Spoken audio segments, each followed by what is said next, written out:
O senhor já não tem um mandato, né, político, um cargo, e eu queria saber o que o senhor anda fazendo, se anda estudando astrofísica, que é uma coisa que você gosta, enfim, qual a sua rotina diária? Eu sou advogado e faço palestras pelas quais eu me remunero também, mas eu estudo compulsivamente. Há coisas que eu estudo por dever de ofício, o Brasil, né, as conjunturas, as evoluções dos indicadores, os números, as prospecções, enfim, me mantenho permanentemente atualizado dos movimentos. Praticamente passo 3, 4 dias em casa, por 12, 10 fora de casa, atendendo a convites de palestras. Eu me remunero com instituições privadas e não cobro para estudantes, sindicatos, enfim, e procuro, num certo ambiente, fazer a compreensão do que está acontecendo com o Brasil e, a partir da denúncia dos problemas, formular estratégias, caminhos alternativos que eu tenho um convencimento muito forte.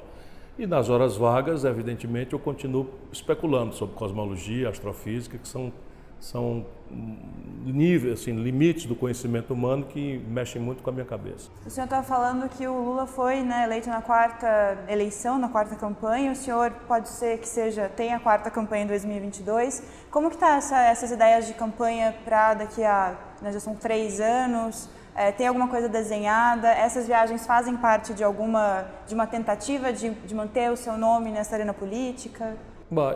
O que vai acontecer, o que já está acontecendo e o que vai acontecer no Brasil é tão caloroso, é uma confusão tão gigantesca, aquelas em que nós estamos encalacrados, que há um poder de combustão imenso nessa crise, né, que terá momentos gravíssimos ainda nos próximos 6 meses, 1 ano, 1 ano e meio, na medida em que a grande ilusão da retórica do Bolsonaro se revelará completamente vã, né? E eu não sei como ele vai reagir a isso, não escapa da minha visão uma renúncia, porque ele não tem psicologia para isso, ele não tem formação para o contraditório, ele é uma figura despreparada, gravemente despreparada. Bom, o mundo está, lamentavelmente, vendo isso de uma forma tosca, grosseira, e de maneira que o que vai restar do que está hoje, ninguém sabe o que é. E o senhor já chamou o Bolsonaro de adolescente tuiteiro, canalha, corrupto e irresponsável, imbecil com problemas de armário, fascista e, mais recentemente, de um verdadeiro macaco em casa de louça, por causa das tensões internacionais causadas pelas declarações dele, né, contra o Macron e a Bachelet. O que o senhor esperava do governo Bolsonaro durante a campanha? É diferente do que você está vendo hoje? É bem pior. E eu imaginava que, uma vez eleito e muito despreparado, como eu sempre soube que ele era, o Bolsonaro ia fazer um esforço, né, dentro dessa engrenagem da presidência da República, de acionar a inteligência, a reflexão, para poder minimizar os erros, atenuar seu leque de preparo, de treinamento. E qual não é a minha desagradabilíssima surpresa, eu que já não esperava nada, senão aquilo que eu já conheço do Bolsonaro, eu vejo ele montar um governo em que você tem uma fração do governo que é liderada pelo Guedes, que não conhece o Brasil e que afirma uma agenda absolutamente destruidora do nosso tecido econômico. O Brasil, que já vivia um extenso retardo, está agravando e desmontando o seu sistema de ciência e tecnologia.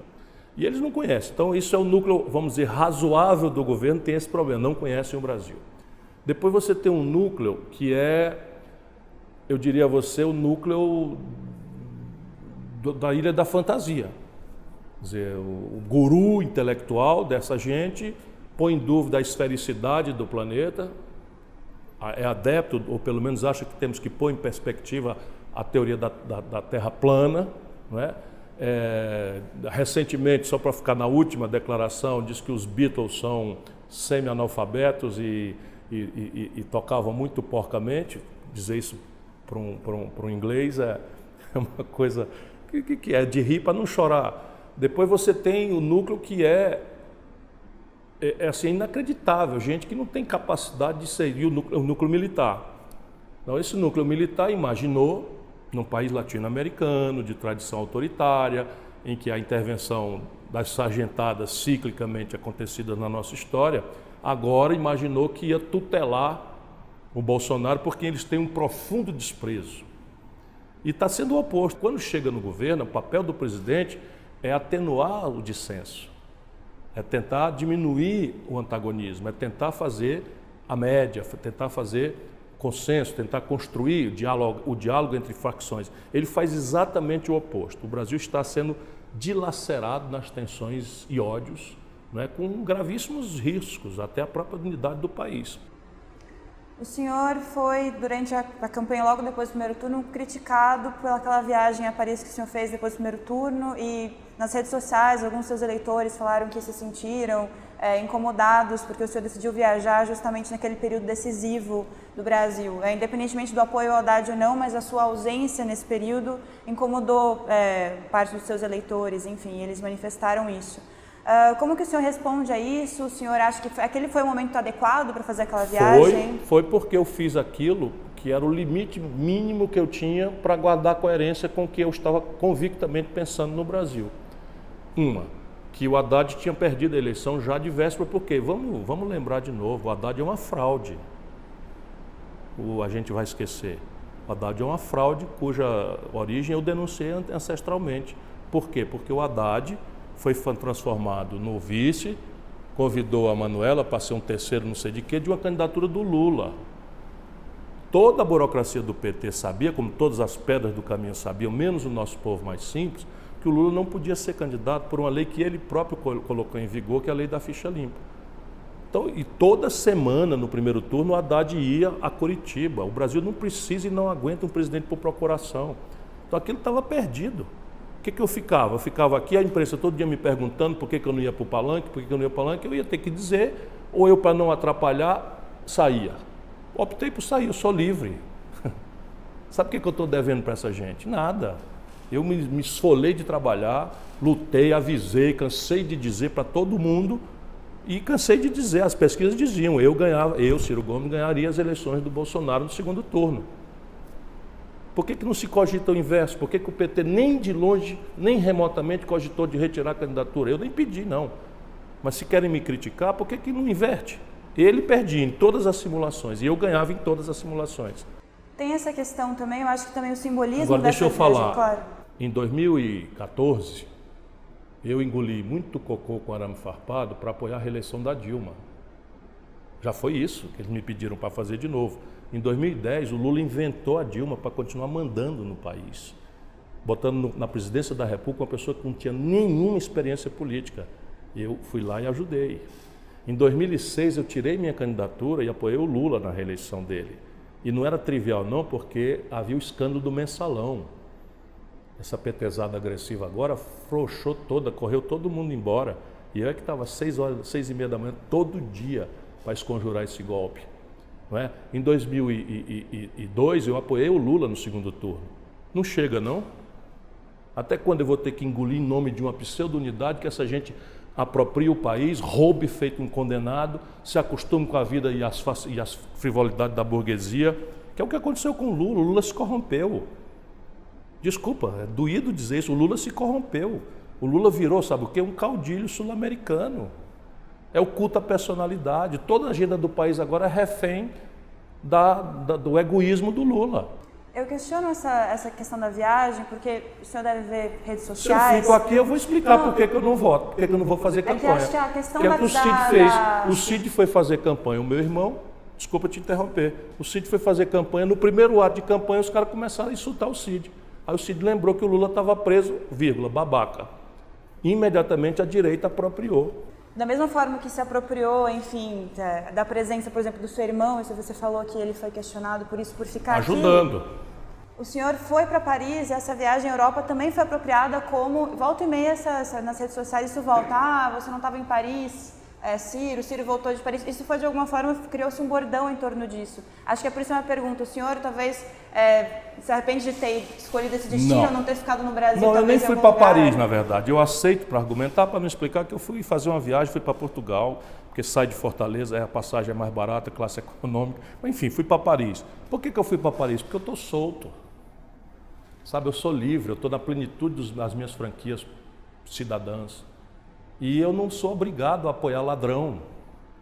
Eu não sou obrigado a apoiar quadrilha. Não interessa. Espera aí um pouquinho, o nosso povo feito de idiota, penso que o nosso povo é ignorante.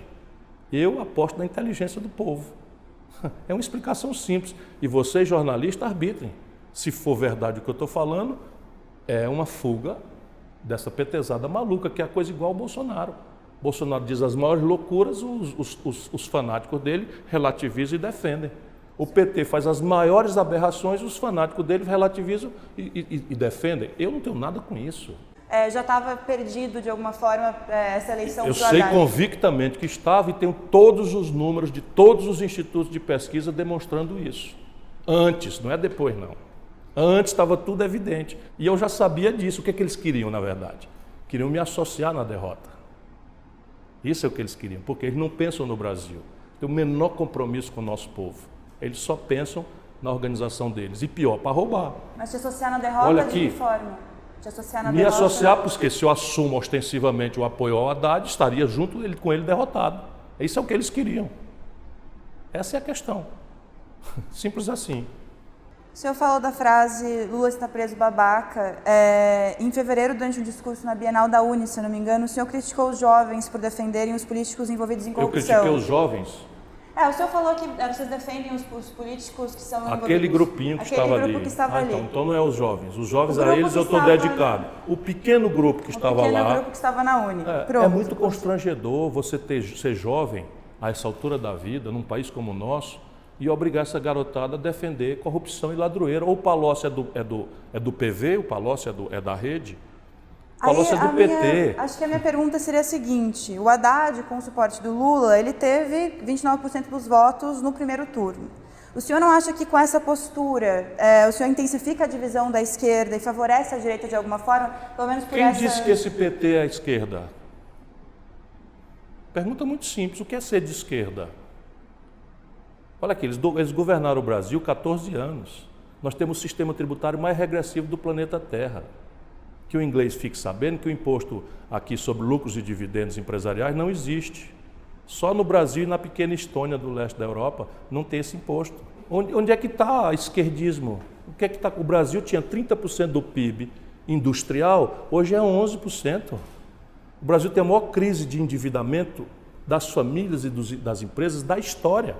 Isso tudo foi política do Lula e da Dilma. Isso não tem nada de esquerda, isso é populismo, isso é caudilismo, isso é culto à personalidade. Se o senhor pudesse colocar, então, de alguma forma, o PT, em que lugar ele se encaixaria? No Brasil é tudo fraude. Então, o PT é um partido de centro-direita, na prática. Por quê? Porque aplicou o neoliberalismo e tentou humanizá-lo. Não tem nenhuma percepção de estratégia de desenvolvimento, nenhuma, tanto que a indústria brasileira era 30% do PIB no ano 80 e hoje é 11%. São números, pelo amor de Deus, vamos tentar usar a inteligência para a gente se proteger dessas loucuras. Então o Bolsonaro, um fascista, um projetozinho de Hitler tropical, burro que só uma porta, se afirma de centro. O Bolsonaro é ultradireita. E não é tão ultradireita porque nem liberal é. É um fascista. E o senhor? Eu sou de centro-esquerda a vida inteira. A gente está falando ainda sobre esquerda. Eu acho que foi nessa última segunda foi lançado um manifesto em São Paulo, né? O Direito Já, para reorganizar a oposição. Eu acho que foram representantes de 16 partidos, integrantes de vários segmentos sociais que se reuniram ali, mas o PT não foi. Você é a favor dessa frente de esquerda e como que um representante deveria ser escolhido? A frente não é de esquerda. A frente é uma frente pela democracia. Eu acho que a pergunta é uma frente pela democracia, mas o senhor é a favor de uma frente de esquerda, de alguma forma, não? Não, eu acho que todas as tentativas do PT de anunciar uma frente de esquerda têm dois vícios. Primeiro, não há nenhuma intenção boa do PT de fazer frente de esquerda. Eles querem subjugar o pensamento progressista ao pragmatismo deles e ao hegemonismo deles, sem nenhuma visão de Brasil, porque podemos trazer essa discussão. Qual é a visão de Brasil do PT? Qual é a proposta? Qual é a matriz? Qual é o projeto para a gente poder refletir se isso é progressista, radical, progressista moderado, centrista e tal? Não tem esse projeto, nunca teve, nunca se debruçaram sobre isso. A outra segunda questão é que o Brasil não cabe na esquerda. O PT não entendeu nada do novo Brasil neopentecostal, evangélico. E como não tem proposta de esquerda nenhuma, se refugia no identitarismo. Então há uma imensa afinidade com as teses identitárias, como se a soma de interesses identitários desse interesse nacional. Isso não existe. O que acontece é o seguinte, por que o Crivella, em pleno século XXI, não só é o prefeito do Rio de Janeiro, já devíamos parar um pouco para pensar. Aliás, lá atrás com o apoio do PT, aliás, foi ministro da Dilma, não é? Por que o Crivella se lança numa cruzada contra um livro, em plena Bienal do Livro? Você acha que ele é burro? É que ele está desmoralizado como prefeito, sabe? As tarefas de prefeito, ele está desmoralizado. Então o que ele está fazendo? Está indo para a questão identitária, para mudar na cabeça do povo o julgamento de uma administração ruinosa para o paladino da defesa da moral e dos bons costumes. É algo semelhante ao que o governo Bolsonaro faz? Rigorosamente a mesma matriz, e eles estão todos imitando. O Bolsonaro foi orientado pelo Bannon, que veio dos Estados Unidos a serviço do Trump para cooptar o Brasil através da compra do nosso presidente, da presidência da República do Brasil.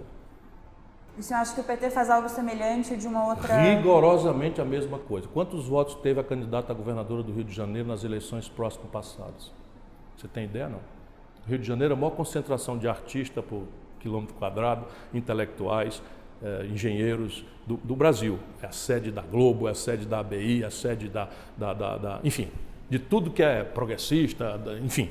Sabe quantos por cento o PT tirou? Lá, 2%. Porque a Márcia Tiburi, que é uma figura respeitável, queridíssima e tal, a Márcia Tiburi faz a apologia do cu na televisão. Eu tenho até vergonha de citar, e isso não quer dizer que não haja uma grande interessante questão nesta tese da Márcia Tiburi, mas foi o que dominou o debate no Rio de Janeiro. Você quer uma governadora que faz a apologia? Então essas questões identitárias, então PT e Bolsonaro fariam, ou o governo... São rigorosamente as duas faces da mesma moeda. Você vê agora, o Bolsonaro está em crise de popularidade. Então, se vocês falarem mal de mim, o PT vai voltar. Aí a Gleisi, presidente do PT, entende a mensagem e diz, não tenham dúvida, 22 vai ser nós contra o Bolsonaro. O senhor fala que as redes sociais, até por o Bolsonaro estar muito presente nas redes sociais, tem esse impacto. E eu acho que algumas perguntas que aparecem nas redes sociais que a gente acompanha dos candidatos, da Marina Silva, do senhor, são, mas que outro tipo de oposição o senhor está fazendo? Que outro tipo de medida o senhor está tomando como oposição, se o senhor estiver tomando? Acho que é uma pergunta que eu resolvi fazer o seguinte, para cada crítico uma proposta concreta, com números, meios, etc. Então, para a Previdência Social, fui o único que apresentou uma proposta com os números, com todos. A imprensa não dá a menor bola para isso. O que é que eu estou fazendo? Agora nós estamos com a questão da reforma tributária. Antes que o governo proponha, eu já estou também com todo um desenho, explicando para as pessoas o que é que representa. Você não vai ler isso nos grandes jornais. Mas assim, na internet eu vou lá, explico. Ainda ontem eu fiz um seminário, está na internet inteirinho, com essas primeiras impressões todas, e a gente ao mesmo tempo trabalha. Isso me dá um trabalho infernal, porque não cai do céu na minha cabeça. Eu tenho que pegar os especialistas, pegar de 7 da noite à meia-noite, porque não tenho tempo e tal, de viajar, estou lutando. Então desenvolver as propostas para levar essas propostas diretamente ao Congresso. Eu tenho uma proposta com começo, meio e fim de um projeto nacional de desenvolvimento, inclusive comprometido com a transição. Eu afirmo como é que a gente pode sair da questão fiscal, do déficit fiscal crônico, em 24 meses. Digo os números, de onde vem, como fazer. E estabeleço que isso é só um desafio político, porque tecnicamente está na mão fazer. Cadê que alguém presta atenção? Então, essa questão, por exemplo, da falta de divulgação dessas medidas, se a gente for olhar os seus posts, com críticas, nas redes sociais, mas existem ainda pessoas que comentam, mas onde estava o Ciro até agora? E é um tipo de reação que foi comum, por exemplo, a gente fez uma entrevista com a Marina. Outro dia eu pedi minha assessoria para mandar uma carta, uma informação para o professor Vila. Cadê a oposição? Desde a eleição ninguém sabe onde andam os candidatos. Caramba, desta viagem aqui, eu vou passar 12 dias fora de casa. Eu vou fazer no fim do ano, eu vou fazer um levantamento de horas de voo, horas de palestra e quantas pessoas me ouviram diretamente. Você vai ficar engraçado, porque a pobre da Marina já está perdendo a voz. Está perdendo a voz. Ninguém dá voz à Marina. Que agora com ela aconteceu uma complicação, é que ela perdeu, vamos dizer, aquela vênia que se dá àqueles que têm uma potencialidade, ainda que remota, de ganhar. Então, muito apressadamente, as pessoas estão desconsiderando a possibilidade da Marina ganhar a eleição. Então, ela não consegue mais. Uma Amazônia, uma crise de repercussão global, a voz mais autorizada do Brasil, falou pelos cotovelos. Cadê? Aonde? Essa que a próxima pergunta seria como que o senhor avalia a oposição, a ação desses candidatos, né, que concorreram com o Bolsonaro nas eleições. A crítica que se faz e que é muito recorrente, como o próprio professor Vila escreveu, mas muitos outros escrevem, é cadê a oposição, cadê os candidatos? Como o senhor avalia essa atuação desses candidatos? Você tem o Haddad, a Marina, o senhor, outros que, enfim, eram menores e não apareceram tanto, mas como que o senhor avalia isso? Há oposição suficiente por parte do senhor e dos outros candidatos ao governo Bolsonaro? Não, por uma razão física e por uma razão subjetiva. Razão física, se o embate é no parlamento, nós vamos perder todas por 3-1 ou por 4-1 muitas vezes. Todas. Por quê? Porque fisicamente o resultado da eleição é esse. O Bolsonaro e a turma dele e a coalizão conservadora, porque não é nem o Bolsonaro, é a coalizão conservadora, fez 400 deputados e nós fizemos 130 em números grossos. Então, cada proposta, se o embate for dentro do parlamento, é 3-1, 4-1, 3-1 contra 1 contra nós. Isso é físico. A segunda questão é subjetiva e tem a ver com conteúdo e com meio. Então, conteúdo. Qual é o conteúdo oposicionista que o Haddad conseguirá colocar? Cada vez que o Haddad sai para dizer qualquer coisa, reforma da Previdência, porque não sei o quê, a pessoa explode a pergunta na testa dele, não é nem culpa pessoal dele. Por que não fizeram? 14 anos de governo. E nós que temos conteúdo, temos um problema de meio. Ciro, uma pergunta que eu queria te fazer, o senhor é muito crítico sobre não sei se os eleitores, se pode dizer eleitores do PT, mas talvez os filiados ao PT, enfim... A burocracia mais do que os filiados. O senhor acha que não está afastando, talvez, um possível eleitorado de 2022? Eu não pretendo, desculpa, estou te interrompendo. Não, mas acho que a pergunta é, o senhor não acha que isso pode deixar, talvez, isolado? Porque, de alguma forma, se a gente for pensar ou não, os eleitores de Bolsonaro, os eleitores do Haddad, eles são uma parcela considerável da população, independentemente de por que votaram. Ao fazer essas críticas num tom duro, que é o tom normalmente que o senhor faz, não pode existir talvez uma ameaça de isolamento, como o da Marina, por exemplo, nas eleições? Veja, o meu problema é grave. Eu não sou convidado para o banquete. Eu sou um penetra. Então eu não critico os eleitores, por isso que eu te interrompi. Eu não critico os eleitores. Eu critico a militância agressiva, a burocracia, enfim. Então o que eles estão fazendo? Se você não for petista, você é Bolsonaro. Que conversa é essa? Eu nem sou petista e nem sou Bolsonaro. E quero falar para os 50% de brasileiros que não são petistas nem Bolsonaro. O senhor sente que já começou de alguma forma a campanha para 2022? Claro, sem nenhuma dúvida. Pelo menos é assim que todo mundo está agindo, os políticos. Gravemente equivocados. Por isso que eu sou livre. Que eu acho, como diz uma música brasileira, que o acaso vai me proteger enquanto eu andar distraído. Sabe, eu falo a verdade. Então, assim, quem é anti-PT não pode falar do Moro. Ora, o Moro é um criminoso. O Moro é um politiqueiro. O Moro passou de qualquer limite do razoável. Eu sou um profissional do direito, sou professor de direito. Então nesse caso você está contra o Moro, está a favor do PT? Não, se tem um brasileiro que sabe que o Lula não tem nada de inocente, sou eu. Olha como é difícil a minha vida. O senhor encontrou o Haddad agora no começo, foi agora no final de agosto, né? Veja, de novo. O senhor foi abraçado, fora a foto foi abraçado? Nós somos amigos há muitos anos. Não estou dizendo que eu apoiei ele em 2000. Tem uma relação ótima. E assim, a minha dureza com o Haddad é porque ele se prestou um papel de fraude. Isso eu vou dizer com todos os S's e R's. E que ele na campanha se comprometeu com a autonomia do Banco Central, se comprometeu com um movimento autoritário, golpista de uma constituinte, porque o Lula mandou ele falar isso. Eu cobrei disso, ninguém entendeu nada no debate, eu cobrei só porque nós temos valores. Haddad, que história é essa que está no teu programa de uma constituinte? Ele disse, não, foi o Lula que mandou botar. Ele disse assim, quase igual com as palavras que eu estou dizendo. Então esse é um problema. Qual é o problema do Haddad? Você vê o que diabo é falsidade e falta de comprometimento. Estava ali acontecendo um festival que eu prestigiei a vida inteira, Festival do Cinema do Ceará. Virou um happening importante para os cinéfilos como eu. Então eu fui lá assistir o filme, um filme cearense, muito premiado, com a Fernanda Montenegro, que é uma querida amiga há mais de 30 anos, e tal, fui assistir. Marcaram para 7, eu cheguei às 7. Aí queriam que eu furasse a fila, eu fiquei na fila. Eu sou assim, fiquei na fila quase 40 minutos e tal, porque lá no Ceará as pessoas sabem que eu não furo fila. Cheguei na minha hora, sentei lá, quando apagou a luz, que não sei o que, entrou o Haddad com um aparato de fotógrafo e uma claque e tal, e tudo bem, Lula livre, Lula não sei o que e tal, lá, abraçamos, não sei o que e tal, ficou ali, ouviu 2 discursos, não sei o que e tal, apagou a luz, ele saiu fininho e foi embora. Todos eles foram embora, só eu fiquei para assistir o filme. Eu vou falar sobre a situação da deputada Tabata Amaral do PDT, que ela era vista como uma das principais apostas de renovação do partido e cotada até para disputar a Prefeitura de São Paulo. Mas depois que ela votou a favor da reforma da Previdência, a sua relação com o PDT e com o senhor foi se desgastando a olhos vistos, enfim.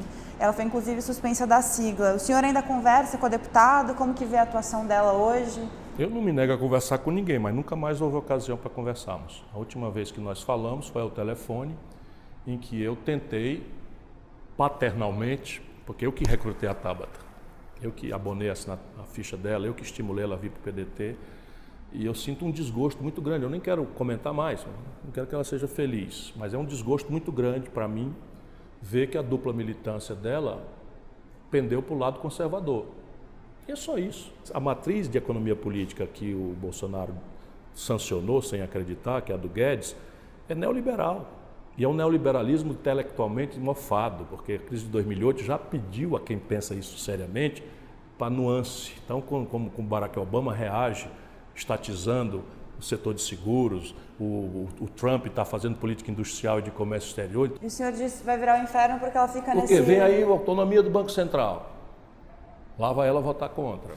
Se for coerente com essa turma dela, vai votar.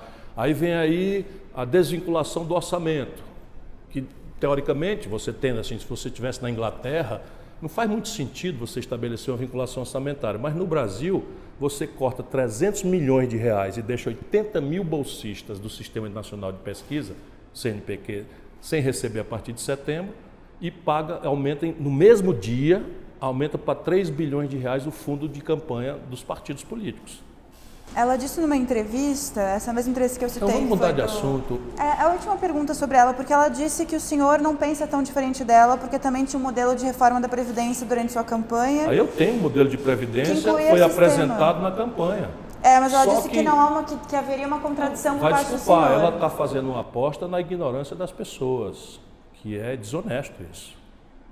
Por quê? Porque o sistema de Previdência que eu defendia era casado com a reforma tributária.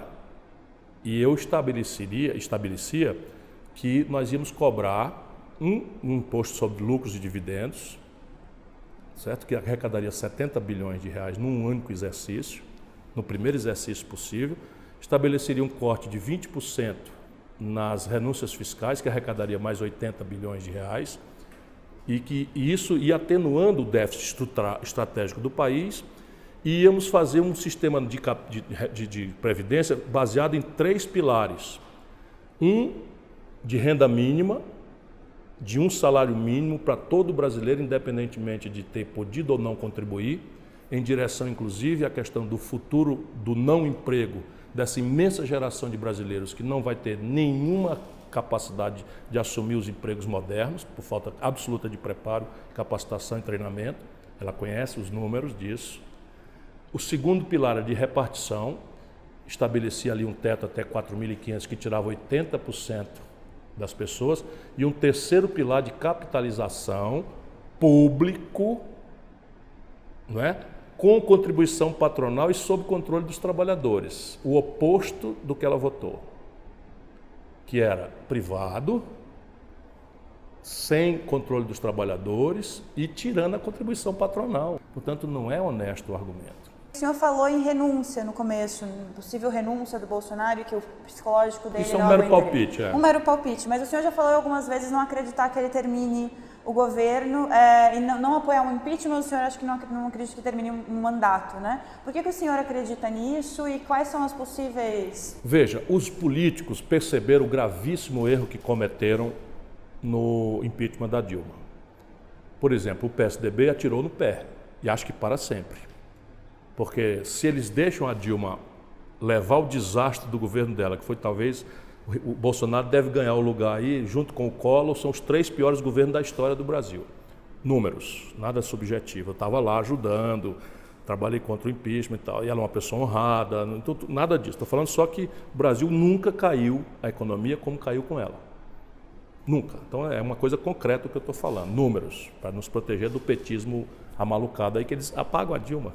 Eles esquecem que o Brasil caiu 3,5 pontos num ano, que a Dilma explodiu as renúncias fiscais em 84 bilhões de reais por ano e arrebentou as contas do país, que ela botou o Levi, que ela botou a taxa de juros em 14,5% de juros como resposta a uma crise tremenda que ela não entendeu nada, porque a origem era o fim do financiamento generoso das commodities brasileiras pelo estrangeiro, que sustentaram a farra consumista que o Lula promoveu, pagando isso com minério de ferro, petróleo, tudo muito caro. Na hora que os preços despencaram, esse modelo de consumismo populista morreu. Então, impeachment, as pessoas de alguma forma já entenderam... Então, eles entenderam que foi, porque se o PSDB deixa o tempo fluir, tinha que ganhar as eleições. Ao estabelecerem o clima de ódio, rancor, a sensação de golpe para muitos, predispôs o Brasil à negação da política, e das suas linguagens, seus limites, seus ritos, e deu no que deu.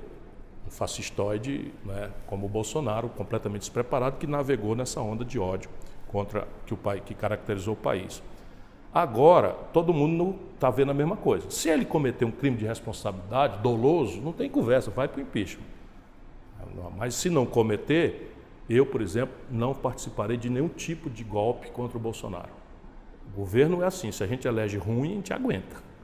E o presidencialismo é assim, aguenta por 4 anos. Se a gente elege um bom presidente, a gente recebe de volta o acerto do nosso voto. Isso tudo é pedagógico. E a gente tem que insistir nesse regime errado, que é o presidencialismo, mas o povo também optou pelo presidencialismo. Mas as energias que estão se acumulando são tão violentas, aquilo que eu te falei, vem por aí tanta confusão que eu não vejo como o sistema político vai conseguir absorver, e o próprio Bolsonaro. Então o filhinho dele, no momento em que eu lhe falo, está aí causando comoção, porque disse que dentro do ambiente democrático não é possível fazer as mudanças que o Brasil precisa. Eu estou pedindo que o Bolsonaro fale claramente sobre isso, porque esse menino é um percevejo, é irrelevante. Fica lá nos problemas de mal amado dele, problema dele. Agora, se isso é o que pensa o Bolsonaro, a gente precisa dizer com clareza para o Bolsonaro que a debacle da imoralidade do PT nos divide, a agenda de costumes tosca nos divide, mas na defesa da democracia nós vamos tocar fogo na rua. Fique o senhor Bolsonaro sabendo que na defesa da democracia nós vamos encará-lo na linguagem que ele quiser. Ele que não avance na direção disso, porque a minha geração sabe o que é que custou retomar a democracia. E ele se elegeu por conta da democracia. Portanto, deixemos claros isso. Se isso também não é a saída, um surto autoritário que quebra as instituições e, portanto, abre uma guerra civil no Brasil, qual é a saída? É renúncia na história brasileira. Só 3 presidentes na democracia terminaram o mandato nesse país. A questão da renúncia, o senhor acha que um presidente que falou, e eu cito entre aspas, eu venci, e aí ele falou um palavrão, enfim, eu venci, nós vencemos e aqui nós vamos ficar. O senhor acha que um presidente que fala algo desse tipo está apto ou está provável que ele renuncie? Não, provável não. Como eu lhe disse, é um mero palpite. O que eu não vejo é ele com estrutura. Ele não tem, o treinamento, ele nunca passou por nada parecido em escala laboratorial.